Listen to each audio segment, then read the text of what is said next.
Well, good evening, everybody, and welcome to our third One Health seminar of the evening, or actually of the semester, sorry. I'm Reg Hoyt. I am the chair of the One Health Working Group here at Delaware Valley University. This is our 7th year of doing One Health seminars at DelVal and trying to develop our One Health program across all of our disciplines.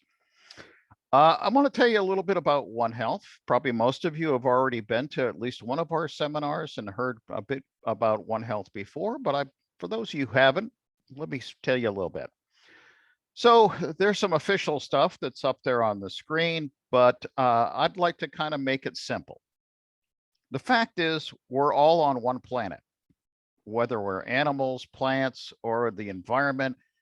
The future of this planet is going to impact all of us. And each aspect of that One Health triad of people, animals, and the environment, we interact with each other, whether we like it or not. And it can be positive or it can be negative. It's kind of up to us in many cases to decide which way that is going to go. The One Health program at DelVal is looking to bring people from across the entire campus to work together to understand how all of these elements interact with each other, to respect other people's disciplines, and to look to them for, maybe some answers to the problems that we face, whether it's at a local level or regional level, national level, or internationally or globally. We kind of need to work together. And I think that for all of our students, the better you are at working with other disciplines and respecting how important their disciplines are, the better off you're going to be in your careers. So at DelVal, we approach this from a variety of ways. One is through education, and we involve it in the first year experience courses. And many of the other courses speak a great deal about One Health because it's been pretty common that it's part of what they do. In my particular field, wildlife management, it is the major structure for all of wildlife management. You can't just think about animals. You've got to think about the environment they depend upon. And then you got to think about people too. We all work in this together to try to manage for the future and for future generations. We also want to see research. Certainly hope that there will be a great deal of research across departments to help come up with answers to problems that we all may be facing. And then finally, outreach. And that's exactly what tonight is all about. Our seminars are about reaching out and having people from different backgrounds, different points of view talking to us, and us thinking about how it really fits into maybe our experiences and maybe think about where it's going to go in our future. And tonight we've got some great speakers, and I am very happy to have them with us tonight. If you've registered for this, you know that this is going to be Environmental Advocacy 101.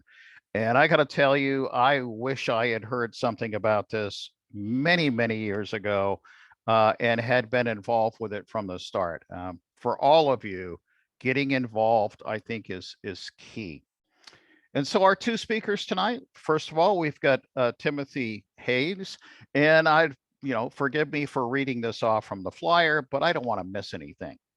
So Timothy is from Upper Bucks County, and he's the field coordinator for the Conservation Voters of PA and the PennFutures. Graduated from Temple University with a Bachelor's of Arts in History and a minor in Criminal Justice, and is currently attending Westchester University for a Master's in Public Administration. Tim also served in the Pennsylvania Army National Guard for 6 years as a fire control specialist. Thank you for your service, Timmy. And lived in the Upper Bucks region for his whole life, and is passionate about protecting its natural spaces and enabling economic development through green energy and conservation initiatives. Welcome, Tim. Miah Hornyak is a Lower Bucks County field coordinator for the Conservation Voters of PA and PennFuture. So we've got both uppers and lower Bucks represented here. Miah has her bachelor's degree from the University of Pittsburgh in environmental studies and political science. and is also received her master's in environmental policy from Lehigh University. Miah has also lived here her entire life and has been an advocate for environmental justice and public health. Welcome, both of you. Miah, if you'd like to share your screen, I will turn it over to you. Enjoy, everybody. Absolutely.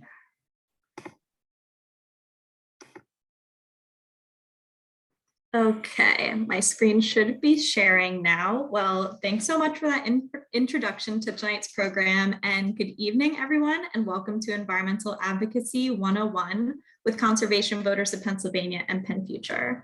My name is Miah Hornyak, and I'm the Lower Bucks County Field Coordinator for both of these organizations. And my name is Tim Hayes. I am the Upper Bucks County Field Coordinator for both these organizations. Thank you so much, everyone, for joining us tonight. So Conservation Voters of Pennsylvania, or CVPA for short, is a 501c4 environmental advocacy organization. We focus on pushing for pro-environmental legislation as well as electing environmentalists to office. One way we achieve this is by providing voter education, such as our environmental scorecard, which analyzes the votes our elected officials took that affected the environment and gives them a score between 0 and 100% based on their votes. And during election times, like coming up very soon, I wear my CVPA hat full time to focus fully on election work and getting out the vote. So PennFuture is a 501c3 environmental advocacy organization that is fighting for clean energy, clean water, clean air, and a healthy climate. We bring policy, legal, civic engagement, and communications expertise to give a voice to communities in Harrisburg and in the courts. One way we achieve this is through our ACE program, which stands for Advocates for Conservation and the Environment. The ACE program actively links our constituents with our legislators and helps educate the legislator on environmental bills and pushes them to vote the right way. Both PennFuture and CVPA have formed a strategic alignment to build power for the environmental movement throughout the state, such as passing better environmental laws. These two different organizations with two different missions, we have recognized the need for us to collaborate on some issues, and this joint field team is one of those measures. Excuse me, Miah, are you trying to share your screen? It's not showing up at this point.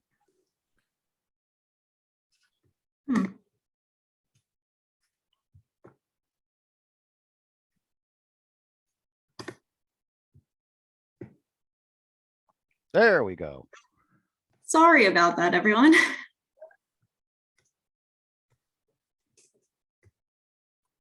Here we go. You can continue, Tim. Sorry.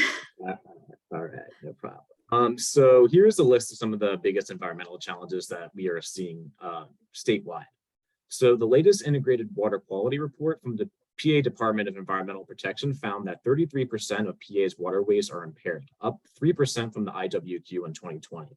A body of water is considered impaired if monitoring data shows that the stream, river, or lake fails to meet one or more water quality standard. Across the state, the top three sources of water pollution remain the same: acid mine drainage from abandoned coal mines, agriculture, and stormwater runoff from developed areas. Based on the report's newly assessed streams, acid mine drainage has replaced agriculture as the dominant source of pollution. So Pennsylvania also has the third worst air quality in the nation. Toxic air pollution exacerbates asthma and can lead to other heart and lung diseases. Children and elderly residents are especially at risk. And what's worse is that air pollution in Pennsylvania disproportionately affects low-income communities and people of color, commonly referred to as environmental justice areas. And this isn't just unique to Pennsylvania. And in addition, we are also the fourth highest carbon emitting state in the country. And carbon is the main driver behind our changing climate. Climate change is both a global and local issue, and we have already seen the impacts of it across our state via worsening storms like Hurricane Ida that hit Bucks County last year, increased flooding, inconsistent droughts, and warming temperatures that impact food supply. Our goals moving forward are to reach net zero emissions, create good paying jobs in the green sector, and create solutions with communities to alleviate the damage climate change is already causing. So here's a list of some environmental challenges that are exclusive to Bucks County. In the Upper Bucks region, a few of the more localized environmental issues I've noticed in my fieldwork are listed here. The East Rocco quarry ceased operations in 2020 after the DEP discovered asbestos at the site, and the quarry's operations were releasing it into the air, affecting the surrounding areas. State Senator Steve Sanacero actually sent a letter to the DEP in December of 2021, requesting that the site's owner, Hanson Aggregates Pennsylvania LLC, have its mining permit rescinded, no further extensions be granted, and the minimum tonnage removal absence be denied. Climate change is also increasing the frequency and intensity of flooding in Bucks County. In 2018, 66.2 inches of rain fell in Bucks County, just over 18 inches above the annual average. This led to serious stormwater infrastructure degradation in Bucks County. A report by the Department of Environmental Protection revealed that of the 1,095 miles of waterways assessed, 799 were labeled as impaired, which equates to about 69% of all of Bucks County's waterways. This puts Bucks County at 7th in the region amongst a list of counties with the most contaminated waterways. The impairment is primarily caused by drainage from stormwater runoff, agriculture, and acid mining. Two issues that are found more often in lower Bucks are that of PFAS contamination and Superfund sites turned to brownfields. PFAS are forever chemicals that can have potentially deadly health consequences and are found in drinking water in Bucks County's case. The contamination stemmed from the use of firefighting foam on military bases in both Warminster in Bucks and Horsham in Montgomery County, and contamination is primarily localized in those specific areas. Remediation is actively taking place and bottled water is provided to people that don't currently have safe drinking water. There's also an active health study being conducted in the area to better understand the impact of PFAS. Superfund sites are related to this, as these zones where there is PFAS contaminations are so contaminated that they cannot be developed anymore. There are 193 of these sites in Bucks, which is the third most in Pennsylvania, though most of them have been remediated now. A handful of them are still active and on the EPA's national priority list, and these chemical contamination areas are being cleaned up through federal funding passed last year in the bipartisan infrastructure law. Both of these issues are considered environmental justice concerns, as they most often impact people of color and low-income individuals in our region. So while the previous issues can be specific to different areas in Bucks, there's also a number of environmental threats that impact us countywide that might look similar to the statewide issues. Poor air quality is a significant contributor to health issues like asthma and other respiratory illnesses, as I mentioned earlier. And in Bucks County, we are consistently given an F letter grade from the American Lung Association for our ozone pollution. Though much of the pollution isn't created within our county, being downwind from major manufacturing hubs, as well as being in between the Lehigh Valley and Philadelphia, which are two crucial distribution hubs, we bear the brunt of all these activities. And on a related note, overdevelopment has been an issue in our region with less preserved land than many residents would like to see. Around 20% of land in the county is preserved at the moment, but our members are petitioning to get that number to 25% as soon as possible. And we'll talk more on that later. So I talked about this briefly earlier, but flooding is an issue that is not only exclusive to Upper Bucks County. Given that the county's entire eastern flank lies along the Delaware River, there is a severe flooding risk for municipalities that are placed along it, especially during extreme weather events. In September of 2021, Hurricane Ida ripped through the county, flooding towns and homes along the river with between 4 to 8 inches of rain, and causing around $12.5 million in infrastructure damages, with additional maintenance costs being added to the already $70 million maintenance backlog costs for the Delaware Canal State Park. And another issue that has dominated the news lately was Aqua Pennsylvania's attempt to purchase the Bucks County Water and Sewer Authority's sewer infrastructure for $1.1 billion. Aqua is one of the largest utility companies in the United States with a history of buying up and privatizing small or struggling water and sewer authorities all across the state. Privatization of essential services like water and sewage utilities is incredibly unpopular. And we saw this at various public forums earlier this summer held by Aqua that we both attended. One resident asked his fellow neighbors to raise their hands if they wanted to stop the sale. And of the 80+ people in attendance, every single hand went in the air. And Miah and I actually co-wrote an article for the Bucks County Beacon that we'll drop in the chat later on if you want to learn more. So now I hope we haven't overwhelmed you with the kinds of issues we're up against, because now we can talk a little bit more about what to do to solve them. So often the first line of defense and the easiest changes to make are individual ones. And examples of this are recycling your paper, glass, plastic, cardboard, and cans, switching over to energy efficient light bulbs when yours burn out, or organizing a waterway cleanup with other folks in your community, like the one that's pictured here. And the best thing is these individual responses can actually evolve into collective responses, because environmental challenges are systematic in nature and require systematic changes. So individual recycling can evolve into a municipality passing a ban on single-use plastics.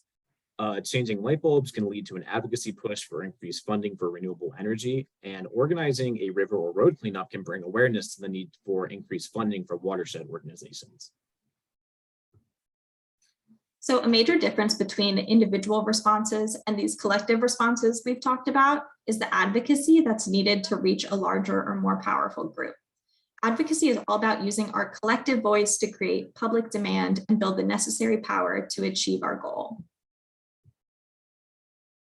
So when advocating for environmental causes, there are several clarifying questions you need to think about. First is, what do we want? What issue are you most passionate about? And what do you want to happen in order for that issue to be resolved? Who has the power to deliver the change that we want? Who are the key players we need to connect with to enact the change we seek?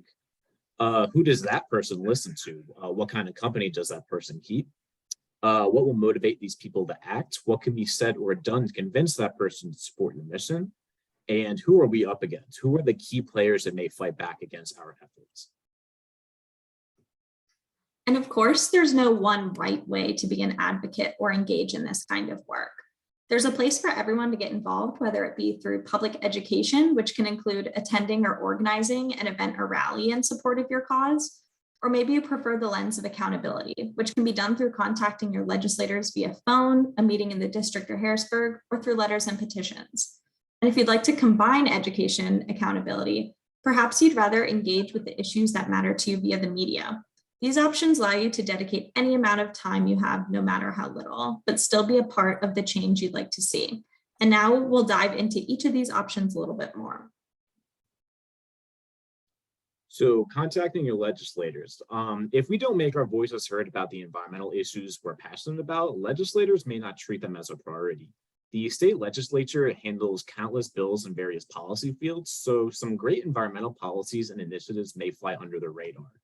And not only that, the oil and gas industry actually pumps millions of dollars into lobbying efforts to encourage them to support anti-environmental policies for their own financial gain, and have their own political action committees that support anti-environmental candidates. However, in the face of this, we do have one top secret weapon. And that's you. Everyday citizens like you are the key players in the environmental movement. Our biggest environmental legislative wins couldn't have happened without constituents making their voice heard. And this is how we'll continue to enact making change.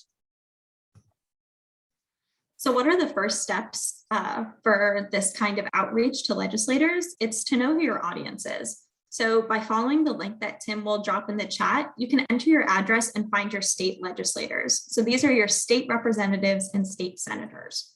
Once you know who they are, signing up for their newsletters on their website is a great first step to find out what they're up to in Harrisburg and at home. Then you can check out their grade on our environmental scorecard that was just released this summer to see how they previously voted on environmental issues. Finally, you can sign up on CVPA and PennFuture's websites for action alerts that may be statewide or local to you, as we'll let you know if there's a good bill up for a vote or maybe a bad bill. So making phone calls. Making calls to district offices is a great way to express your thoughts and concerns to your legislators. So some key points when calling them. First, state your name and address. This way the staff is aware that you are a legislator's constituent. Brevity is very important. Make sure that you are as clear and concise as possible. Make sure you avoid any unnecessary rambling and get straight to the point, because leaving too long of a message can cloud the key points that you're trying to make. Know the issue you want to talk about. If it's for legislation, is there a bill number and are they already a co-sponsor? If not, you can ask them to be. And if you are calling about an environmental issue that doesn't pertain to legislation, make sure you have all the facts and info needed for them to help you. And of course, if no one answers, be sure to leave a message. And if you'd like to have more of a discussion, or maybe you just have too much to say for a phone call to the office, scheduling a meeting with your legislator or their staffers is always an option. You can call your legislator's office and ask for their district scheduler, and we recommend opting for a tele or video conference meeting since our lawmakers go back and forth to Harrisburg. This way, you can catch them no matter where they are. And the goal of these meetings should be to develop a relationship while also focusing on the issues that matter to you and why they matter to you. Politics are not relevant in a meeting like this, as many issues are less partisan than you may think. We've worked with folks on both sides of the aisle, and the environment is often the perfect place for bipartisanship. Finding a way to incorporate your own story and passion into the things you care about will be most important. Legislators would rather hear this kind of information than facts and figures oftentimes, as it's more likely to sway their support or vote on a given issue. Remember, they're people just like us. So on the topic of legislator meetings, PennFuture also connects constituents with legislators via our ACE program. Like I said before, ACE stands for Advocates for Conservation and the Environment, and it organizes teams of volunteers to educate their state and federal legislators about conservation and environmental issues. ACE volunteers provide policymakers with an opportunity to learn from concerned citizens who live in their respective districts about environmental and public health issues that affect their communities. And Miah and I actually both led ACE meetings throughout the summer with some of our most dedicated volunteers. I personally organized meetings with state representatives Todd Polinchok and Megan Schroeder, and Miah organized meetings with state representatives Casey Tomlinson and Tina Davis. And together with our volunteers, we successfully convinced them to support some of our biggest legislative priorities that ended up in the most recent budget. And we couldn't have gotten their support without some of our dedicated ACE volunteers. So media engagement is another effective way to advance some of our environmental priorities. The main thing to know for media engagement is that visibility and awareness are key. The public needs to stay informed on the most pressing environmental issues so that we can drum up public support to enact change. And there are several ways you can do this. So the most common media engagement strategy we recommend and often help volunteers with is writing a letter to the editor, or as we call them, LTEs. The opinion section is statistically the most often read section of the newspaper, so having your voice heard here can be quite influential. LTEs are usually no more than 200 to 250 words and can be about any issue you'd like. So if you're responding to a previous piece in the same paper, you're even more likely to get published. This makes strategically choosing what newspapers to submit to even more important. LTEs can be used to publicly call people out for either good or bad stances, votes, or what have you. Again, as was mentioned for legislator meetings, making it personal is going to be incredibly important. And other than your personal story, if you'd like to write about any environmental issues, odds are we already have talking points for you to run with to make it easier. So here we have an example of one of our volunteer LTEs. I hope it's big enough for everybody to read. So this volunteer, Sharon, wrote about Growing Greener 3, a state bill that managed to work its way into the Pennsylvania budget this year after this publication. Because of advocacy like this, we now have hundreds of millions of dollars going towards conservation efforts across the state. And we can pause here just for a couple seconds so you can get a better feel for what an LTE looks like if you've never written one before.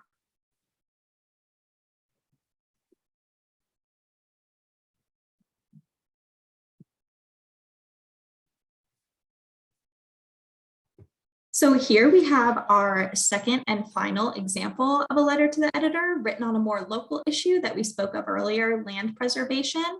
Again, you can notice the short length of the piece, and in this one, there's also a call to action for others to continue speaking up at the end.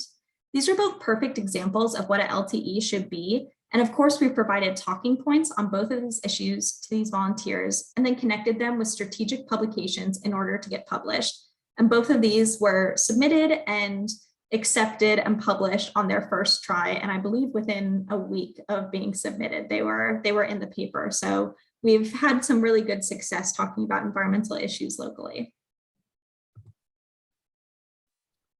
So why does media matter? Well, a large percentage of people still consume news via newspapers, whether it be in the traditional format or online media. And op-eds and LTEs are a fantastic tool to sway public opinion or to publicly thank and or shame someone for their stance on an issue. They are especially powerful tools if you want to get the attention of decision makers and politicians. Free and open debate is a hallmark of our democracy and is a great way to affect change. So some of our biggest environmental advocacy wins of 2022. So as I'm sure you've all seen, last month, President Biden signed the Inflation Reduction Act into law.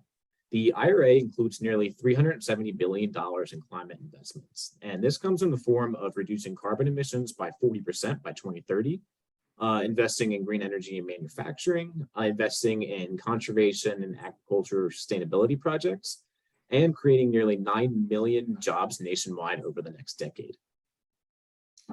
And another major win that I just briefly mentioned in our LTE section was the Pennsylvania state budget.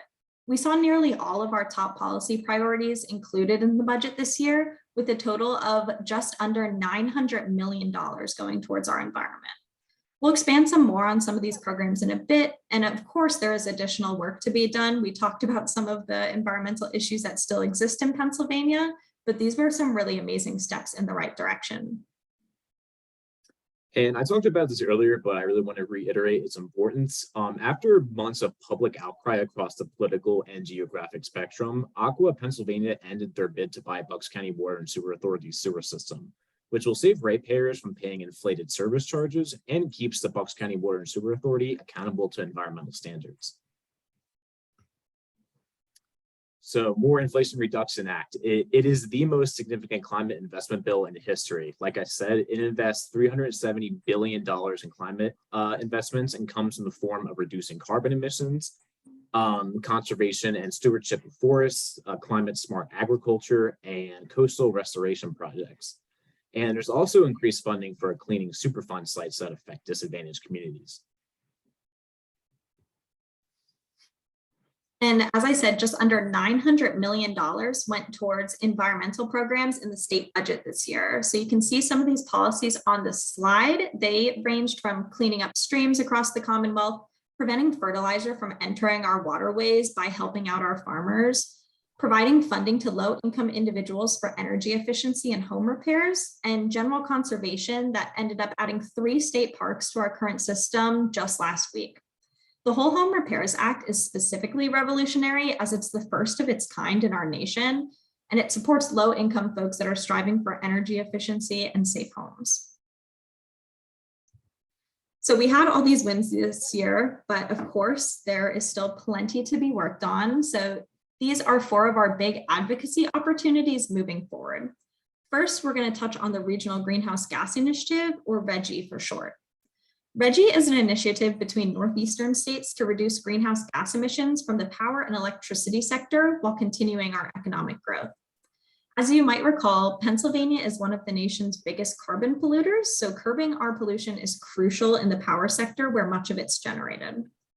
The states currently involved, and there's 11 of them, have reduced emissions by over 50%, which is twice as fast as the national average, along with raising $4 billion in proceeds that can then go towards different environmental goals in each state. Since our energy sector is so large, by joining RGGI, Pennsylvania will see 25% emissions reductions by 2030, over 27,000 jobs created, and over $2 billion in proceeds to our state alone. Currently, Pennsylvania is in the process of joining these states, though some intricacies are being worked out in the courts as we speak. So Senate Bill 597, it's the water privatization at the state level. Senate Bill 597 has been actively moving through the legislature. This bill, which was written by special privatization interests, would place an unnecessary burden on municipal water and sewer authorities across PA with inflated oversight fees and requirements. A rate hike would ensue and public systems would be forced to sell to private interests. This price hike is more likely to impact already overburdened environmental justice communities where low-income families and people of color are on the front lines. Not only would prices increase, but transparency would drastically decrease with no opportunity for public accountability when a good is made private. And one of our few priorities that didn't make it into the state budget this year is community solar. This legislation, which is House Bill 1555, if you'd like to look into the bill language, would make solar energy available to folks that may not have access currently. So for example, renters cannot choose whether or not to put solar panels on a roof they don't own, and other residents just don't have the proper infrastructure to set solar into motion. So this bill that requires no state funding at all would allow these people to opt into off-site solar projects to power their homes and businesses. We hope to see some movement on it in the very few days of the legislative session that remain this fall. And an emerging topic in Pennsylvania that even we are still learning about is the introduction of a hydrogen hub. Hydrogen has the possibility of being used as an energy source in substitution of other conventional energy sources PA is already accustomed to. There are different production pathways that hydrogen can make, that hydrogen can be made in that are referred to by color-coded shorthands. So hydrogen production from fossil fuel sources results in gray hydrogen. Hydrogen energy made with fossil fuels combined with carbon capture sequestration is blue hydrogen. The process of hydrolysis, which is running zero carbon electricity through water to separate the hydrogen from the oxygen, which is powered by renewable energy, is green hydrogen. And then hydrogen energy powered by nuclear power is pink hydrogen. We do not support widespread development of hydrogen infrastructure where it is more cost effective to go electric, including home heating and fuel for cars and light trucks. The hydrogen hub that Governor Wolf is proposing in Pennsylvania will be using blue hydrogen, which is less than ideal than green hydrogen as it relies on a dirty source of energy. We want to avoid large investments into hydrogen without considering the environmental, economic, and justice implications. That means there should be environmental protections in the communities hosting this hub, including air and water monitoring. And other than these larger statewide issues, a local issue that has our attention right now is land preservation, since it's the top concern for a majority of our volunteers. Additionally, in a countywide survey conducted for the Bucks 2040 Comprehensive Plan, residents identified their top 3 priorities as access to clean water and air, preservation of open space, and preservation of farmland. And those were their top 3 priorities overall, not just in the environmental sector. So overdevelopment threatens the health of our water, air, and land, and disproportionately impacts already marginalized and vulnerable populations, such as people of color and working class families, as we've mentioned before. Preserving open space not only reduces destructive flooding that has repeatedly devastated the infrastructure of our county and protects our drinking water supply, but it also creates more spaces where people can enjoy the outdoors and provide substantial economic and public health benefits. We believe that everyone in Bucks County deserves access to green spaces now more than ever.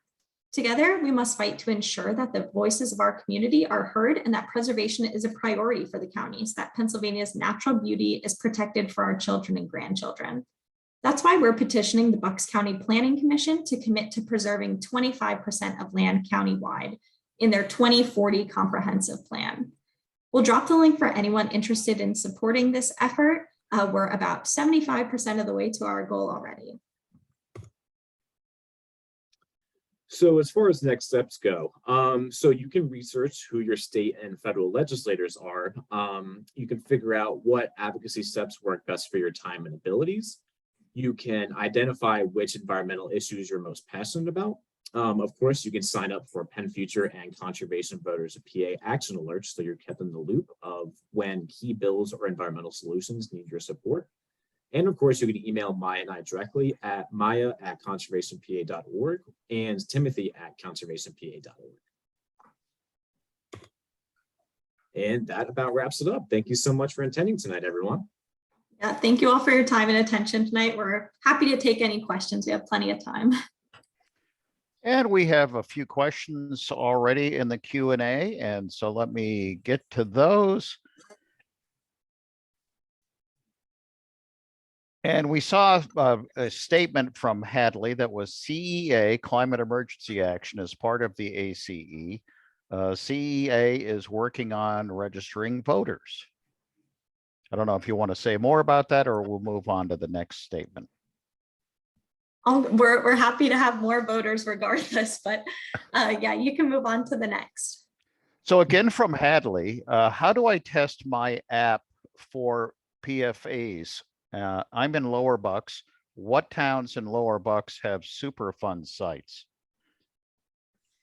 So in terms of PFAS, it really is just Horsham in Montgomery County, Warminster in Bucks County, and some very specific areas in Doylestown in Central Bucks that have had PFAS contamination. And there has been some pretty extensive studies on it in our region, at least. Our region is sort of one of the leaders in looking into PFAS because it was such a tragedy to have this much contamination. So if you had been impacted by it, you likely would know already. It's pretty localized to those areas. I can get a link. We could send it in a follow-up email that has like for the health study that they're doing, the exact places you would have needed to live between a certain amount of years to be applicable for that. And in terms of Superfund sites, there is a map. We can also share a link for that shows where all the different Superfund sites have been in the county. Most of them really aren't of concern anymore because they have been cleaned up, but there are a handful that are still active, like I said. I don't know, Tim, if you want to speak any more to those. Yeah, so I will say that the whole issue around PFAS is very bipartisan. State legislators and federal legislators are very united in their efforts to kind of invest in infrastructure that kind of decontaminates all of the towns that were affected. And this is something I didn't mention during my part of my presentation, but there is also a source of PFAS contamination in Upper Bucks County in Sellersville. So back in the 1980s, Bergey's Tires had a whole warehouse full of tires that actually caught on fire, and the military firefighters from the Warminster Air Base, where the original PFAS contamination was, of course, they used the same exact PFAS foam on that tire fire to put it out. And anyone who's ever burned a tire before knows that that can go on for days at a time. So they use quite a bit. And thankfully, the contamination has been pretty concentrated in the one area and is being addressed. There is a lot of new federal funding that is coming down the pipeline pretty soon from the Infrastructure Investment and Jobs Act. And the Inflation Reduction Act that does go towards water decontamination. And a lot of municipalities are using their American Rescue Fund plans to address water infrastructure upgrades as well, which would also combat the PFAS contamination as well. And for those of you who might have caught it, within the last couple of weeks, PBS on their news program also had a rather lengthy discussion of PFAS and its impact on firefighters. Much of their equipment includes PFAS, and there's rather disturbing incidences of various cancers within firefighters that are starting to get a lot of attention. Yeah. Yeah, and a lot of cooking products like non-stick pans used to have PFAS in them as well. So thankfully, I believe it's all phased out by now, but that is still something that's still lingering as well. Yeah. I probably still have some in my kitchen right now. Another question from Hadley was, does your town have a tree ordinance? And I'm not sure if I understand what that means. There are some municipalities can enact different, I guess it's technically an ordinance where if you do develop in a certain area, you have to offset it with a certain amount of, maybe you build in one place, so in another area that needs to be reforested, you plant X amount of trees. So it is dependent on the municipality. I'm not positive if any in Bucks have an ordinance like that, but they are becoming more common as people are sort of pushing back on overdevelopment and wanting to preserve more open space. Yeah, I'm not available with any tree ordinances either, but that's another great advocacy push that we can do when you volunteer with us. So thank you so much, Hadley, for bringing that up. Maybe we should get that introduced in some municipalities around here. And kind of adding on to that, if I may, there has been a great deal of interest. Philadelphia is actually a member of the Urban Migratory Bird Treaty. And part of that treaty is to plant native trees rather than non-native trees by parks departments and other city officials. And certainly I would think for those communities in Bucks County that are bird towns, that is probably something they've been thinking about, but whether it has ordinances or not, I'm not familiar with that. Anonymous asks, do you guys offer internships or volunteer work with your organization? So to my knowledge, I don't believe we are offering any internships at this time, but there are always a ton of different volunteer opportunities that you can take advantage of, like writing LTs, attending ACE meetings, doing some phone banking, that sort of thing. So if you wanted to email either of us directly, we can definitely talk with you to kind of see like what works best for what you're most passionate about and everything, and then we can kind of just go from there. But there are definitely a lot of different ways to get involved with CVPA and PennFuture. Absolutely. And we do a little bit less of the work where you're physically getting your hands dirty, but we have a ton of different partners through the watershed that do tree plantings or trash cleanups or things like that. If that's something you're more interested in, we can also connect you with the people locally that are doing that as well. Michael asks, is hydrogen fuel expensive to produce? So to our knowledge, it is a pretty lengthy and expensive and time-consuming process. To my knowledge, there isn't any state or country even that has really perfected the use of hydrogen as a mass source of energy. I know there was, I believe Saudi Arabia and Chile were trying to mass produce it, but they're still even like decades out from it. So it is a very very expensive method of energy, which is why we're trying to push for other sources of renewable energy since there's already so much funding coming down the pipeline anyway. So yeah, things like hydrogen and carbon capture and sequestration have been used on much smaller scales. Carbon capture is something that's used in the cement industry a lot of times. They've been able to perfect it on a smaller scale to reduce their emissions. And there has been some proposals in the steel making process, which happens a lot more in Western Pennsylvania, using hydrogen for that. But again, it is on these very small scales where it could make sense financially, but on a larger scale, we don't see it being feasible, not at this time at least. And Madison asks, I believe that you brought this up before, but you might want to touch on it again. How do you read the legislators' environmental scorecard to see who you should be voting for? So I dropped the scorecard link in the chat. Did it show up for everyone, or if you go to that link to see the scorecard, it presents a map of Pennsylvania that breaks it down by state rep district and state senate district, and you can click on each one to kind of see how they voted based on that. And it kind of gives like their percentage of like what bills they voted for and against, and then what their overall lifetime score is, and then what their score is for the past legislative cycle. Is everyone able to see my screen again? I pulled the scorecard up just so you're able to see it. So you can click on different sections and it'll show you like this is a green section for a state senate district, or House, it'll show you mouse over a district for details. So these are some of them in Bucks County. You have Perry Warren, who has 100% scores for both. He's one of our environmental champions. You can see sort of where things are focused on, but these are also significantly bigger districts just because of how the population in Pennsylvania is.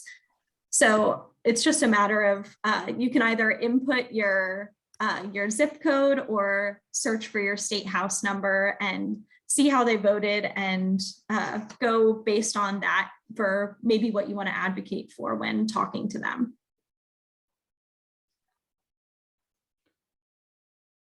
So if anyone has any additional questions that they would like to ask, please put those into the Q&A.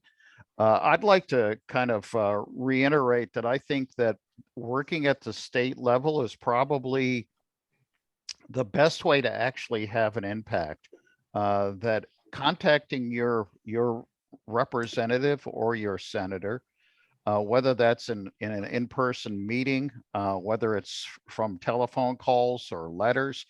I know that for myself, contacting my representative about something that meant a lot to me resulted in him actually asking me for a meeting and getting involved. I think that, each of us have a voice and we should use it.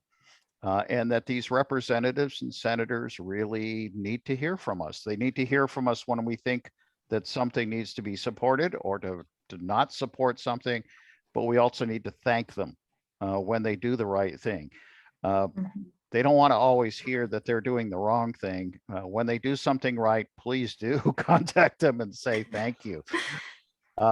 You guys mentioned a couple of House and Senate bills. I believe you were talking about Senate Bill 597 and House Bill 1555. Yep. I'd recommend those folks who live in Pennsylvania take a look at those.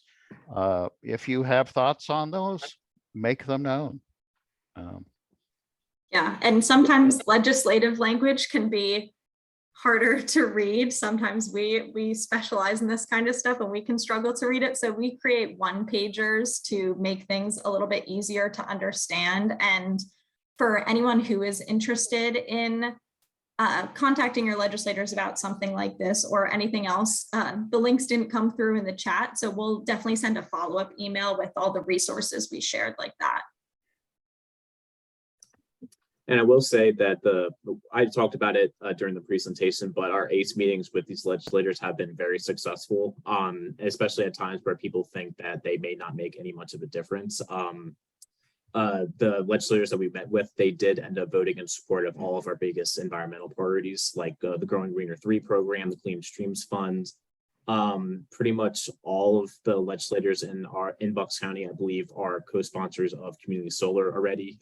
They voted for the fertilizer bill. So a lot of these environmental policies are very popular and do have great bipartisan support. It's really just a matter of getting it on their radar and making sure that constituents are voicing their support of it. Because they're your representative. So if so many different people are speaking in support of a bill, then it would behoove them to support that because they're your voice in the state legislature. So, yeah. Absolutely. I participate in a fly-in to Washington with the Game Commission and other folks around the state. And one of the weapons that I've always used when I've been meeting with my representative is that I would say, listen, there was a survey done and, particular date, and 97% of the people in your district are in favor of a particular thing. I think that carries a lot of weight. Absolutely. Well, I would like to make a suggestion. So looking at preserved lands, I totally agree. Preserved lands are not only good for people, they're good for wildlife, they're excellent for the environment. On a global scale, we've been asking the world to set aside 30% of the land as preserved areas. And so I would like to make the suggestion, don't go for 25, go for 30% of Bucks County being preserved. We're making it too easy for them. Yeah, don't go for the low number, go for the big number. Which is lower than E.O. Wilson. E.O. Wilson has promoted, he is now deceased, but his organization still is pushing for half the planet being set aside as preserves, which seems fair. Absolutely, I think so. Maybe someday. Maybe. Well, it won't happen unless we all push for it. I think that we are done with question and answers. Would you guys like to have any closing statements? Just thank you all for coming out. Like I said, we'll send a follow-up email so you have our contact information and any resources we shared. Yeah, we really appreciate everyone joining us today. I hope to be, we both hope to be communicating with you all sometime in the next couple of weeks with some more volunteer actions and other ways you can get involved. Because there's never a shortage of volunteer action. So definitely try to stay as involved as possible. And if you haven't already, make sure you are registered to vote, because we have an election coming up pretty soon. Make sure you check your voter registration status. If you plan on voting by mail, make sure that you order it on time, or if you're voting in person, just make sure you make a plan. And yeah, I think that's about it. Well, I want to thank you. This has been great. I think that we underestimate our voices. We think that only corporations and rich people are able to actually get their voices heard. Each one of us has one. We ought to use it.